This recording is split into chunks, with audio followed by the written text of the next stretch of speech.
বাংলাদেশে অনুপ্রবেশকারীদের বিরুদ্ধে কেন্দ্রীয় সরকারের নিয়ম অনুযায়ী আইন কার্যকর করার দাবিতে বিক্ষোভ কর্মসূচি পালন করল ত্রিপুরা স্টুডেন্টস ফেডারেশন টিএসএফ। আজ আগরতলার সার্কিট হাউস সংলগ্ন এলাকায় সংগঠনের সদস্যরা এই বিক্ষোভ শামিল হন। প্রদর্শনকারীদের দাবি, বাংলাদেশে অনুপ্রবেশকারীদের কারণে রাজ্যের সামাজিক, অর্থনৈতিক ও সাংস্কৃতিক কাঠামো বিপন্ন হয়ে পড়েছে। তাই অবিলম্বে কেন্দ্রীয় সরকারের নীতি অনুসারে অনুপ্রবেশ বিরোধী আইন রাজ্যে কার্যকর করা হোক।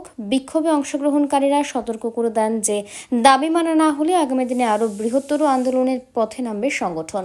আজকে আমরা টিএসএফ ত্রিপুরা স্টুডেন্ট ফেডারেশন আমরা আজকে নোটিশ নেসুর পক্ষ থেকে আমাদের এন্ট্রি নোটিশের মধ্যে আমরা আজকে ইলিগাল ইমাইগ্রেশন ইস্যু নিয়ে আমরা সিজন স্ট্রাইক করছি।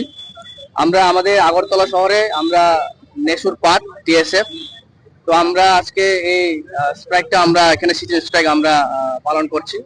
আমাদের একটাই বিষয়, দাবি একটাই, ইলিগাল ইমাইগ্রেন্ট ইস্যুটা নিয়ে আমাদের সরকারকে আমরা একটা মেসেজ দিতে চাই।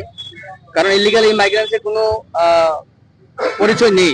Illegal immigrant is illegal immigrant. Illegal ইমাইগ্রেন্টের কোনো জাত, কোনো ধর্ম, কোনো কিছু নেই। তো ইলিগাল ইমাইগ্রেন্টের জন্য আমরা আজকে এখানে আমরা আন্দোলন করছি।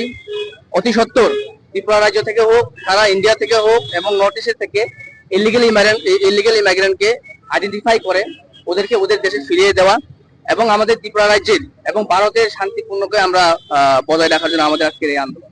ব্যুরো রিপোর্ট, অবিরাম 24x7।